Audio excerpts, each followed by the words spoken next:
சுவையில பார்த்தீங்கன்னா, சித்த மருத்துவ அடிப்படையில சொல்லுவோம். 6 சுவைகளையும் சமமான அளவுல சாப்பிடணும். அதே மாரி எல்லா விதமான உணவுகளையும் சேர்த்துக்கணும். ஏதோ ஒரு விதமான உணவ மட்டும் அதிகமா சாப்பிட்டா, அந்த உணவுனால பாதிப்பு தான் ஏற்படும். இப்ப சில பேர் வந்து வெஜிடேரியனா இருப்பாங்க. சில பேர் நான் வெஜிடேரியனா இருப்பாங்க. அது ஓகே. அது ஒவ்வொருத்தருடைய பழக்கவழக்கம். அது தப்பு, ரைட்டுன்னு சொல்றதுக்கு இல்ல. ஆனா, ஒரே விதமான வெஜிடபிள்ஸ்லயும் செலக்டடா ஒரு 4 காய்கறி நான் பார்க்குறேன் யங்கர் ஜெனரேஷன்ல.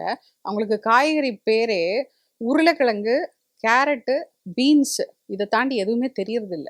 மிஞ்சி போனா இன்னும் கொஞ்சம் பெரிய பசங்களா இருந்தா, இந்த பீட்ரூட், கேப்சிகம் அதாவது ஹோட்டல்ல போனாலாம் என்னெல்லாம் பண்ணி தராங்களோ, அந்த ஃப்ரைட் ரைஸ், நூடுல்ஸ்ல போடுற வெஜிடபிள் இருக்கோ, அத மட்டும் தான் இந்த யங்கர் ஜெனரேஷன் சாப்பிடுறாங்க. அப்படி இல்லாம, நம்மளுடைய நாட்டு காய்கறிகள் எல்லாத்தையுமே சின்ன வயசுலேருந்தே சாப்பிட பழக்குங்க. நான் வெஜிடேரியனா இருந்தா, அதிகப்படியான பிளான்ட் பேஸ்டு ஃபுட் தான் நல்லது. அதனால வாரத்துல ஒரு 2 நாள் மட்டும் நான் வெஜிடேரியன் குடுத்துட்டு, மீதி நாட்கள்ல நல்ல சத்தான புரோட்டீன் சத்து, புரத சத்து நிறைந்த உணவு வெஜிடேரியன்ல இருக்கு, பிளான்ட் பேஸ்ட்ல இருக்கு. அத நெறைய குடுங்க. பால் பொருட்கள் குடுங்க. இதெல்லாம் குடுத்து அந்த ஃபுட் வந்து எல்லா சோர்ஸ்ல இருந்தும் நம்ம சாப்பிடணும்.